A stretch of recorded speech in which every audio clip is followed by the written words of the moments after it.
Hi, I'm Corey Wilkins, and you're watching Ears Only Audio. Thank you so much for coming back and hanging with me again. I really do appreciate it.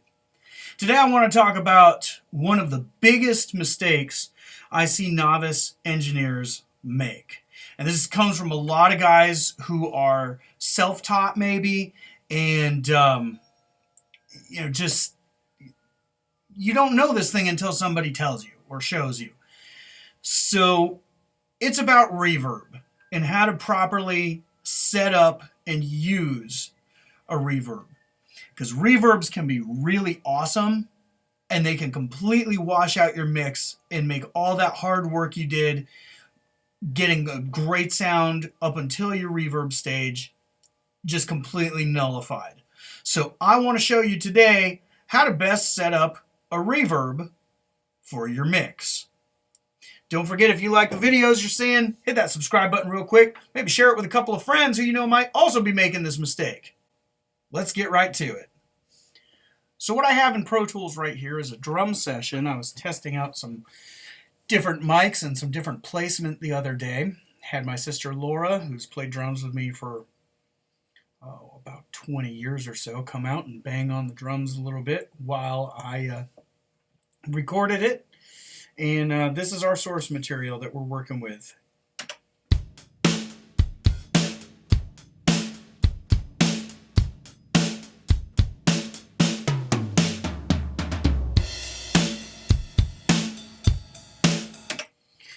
Okay, perfectly adequate drum sound. There's been some mixing done to it.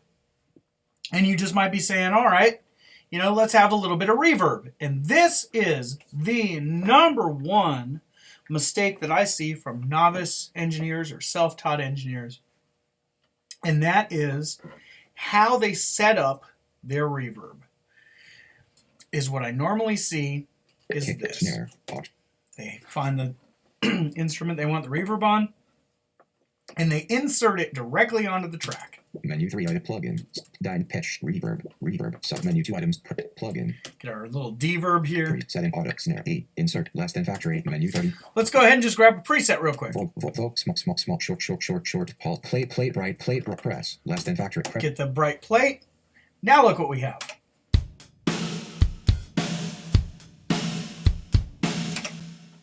It's completely washing out our snare drum. I've seen people do this to vocals, to drums, to keyboards, anything they want to add reverb to. So number one, it completely washes out your drum. You lose all of the impact. You lose control of how much reverb you have. Mix, track, group list, pop-up, group, and T1 snare. You need a separate instance of reverb menu for no insert on every single track when you do it that way. And reverb takes up pant loads of processing power. So wouldn't it be convenient if you could have one reverb and use it on a bunch of different sources and have separate volume control to that reverb of all of those sources? Well, you can. And the way you do it is you create an aux input. So let's go ahead and do that. I've taken the reverb off the snare drum. We're back dry. Drums. We're going to create a new track. So on Pro Tools, it's Command-Shift-N. New tracks. We're going to Command right arrow to make it stereo. Command down arrow to make it an aux input. One new stereo aux input. Hit create. Mix. Drum demo window. Track list tape. Now we have an aux input track. Mix. Aux 1. With an aux input track, you can't actually record directly onto the track. I'm going to rename it here. I'm a huge proponent of naming your tracks. Rename ellipsis. Aux 1 window. We're just going to call it verb. Now in mix. Drum. Mix. Verb. Aux track. Now we need to set up a place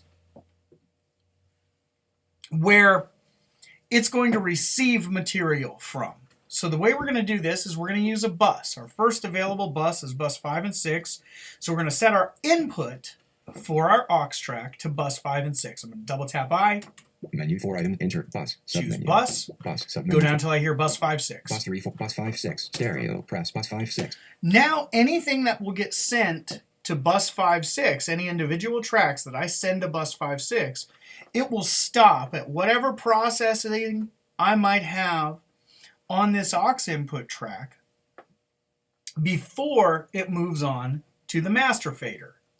Drums. Aux track verb. So Aux now track. let's go ahead and instantiate our reverb.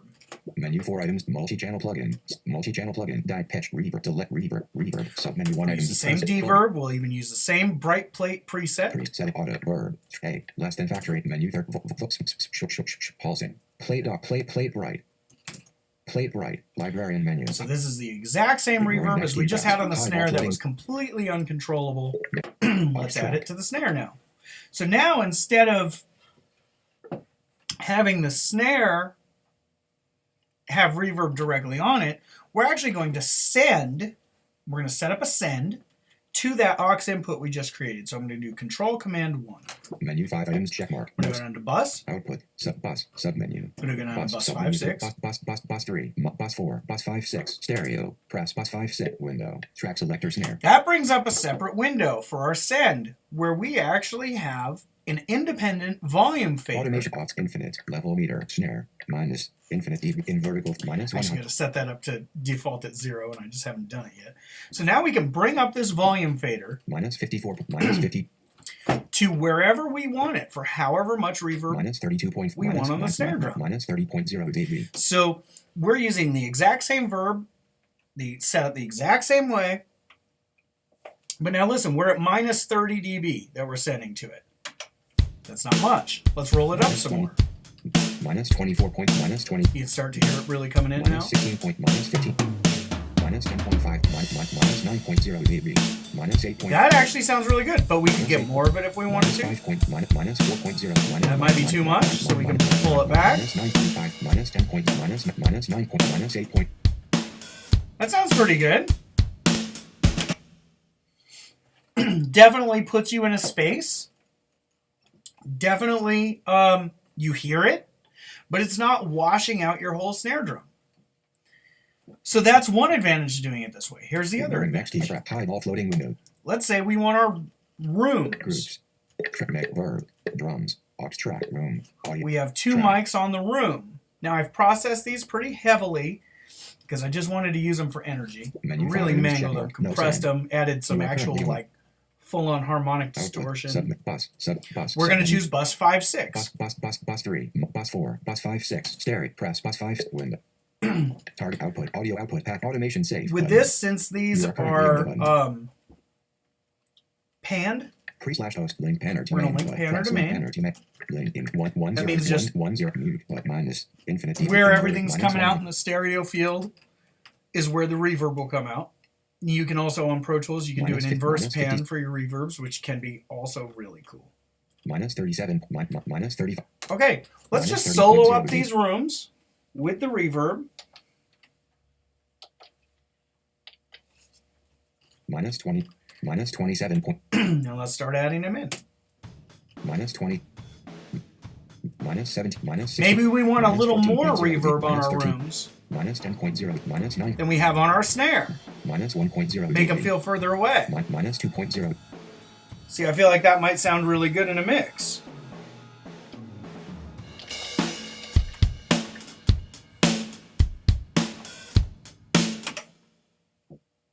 Okay, now maybe we want some overheads to go to this reverb. Press bus 5. Maybe we want a little less of the reverb going to the overheads as we have going to the rooms and the snare. Button 1 1 1 1 0 0 1 1 1 link panner to main button. Press link in 1 minus infinite minus 100. You know, the overheads are pretty close to your actual drums. Minus 44. Minus So 40, in a sort of echoey room that we're trying to minus 30, simulate minus here, 20, minus 27.5. they might not be that reverb heavy. Let's solo up the overheads. Minus 20. Minus 20. Minus 20. Minus 13. Minus 13.0 dB. Minus 12.0 dB. That sounds pretty good. You definitely hear the reverb. It is fully active. Now let's listen to all of our drums.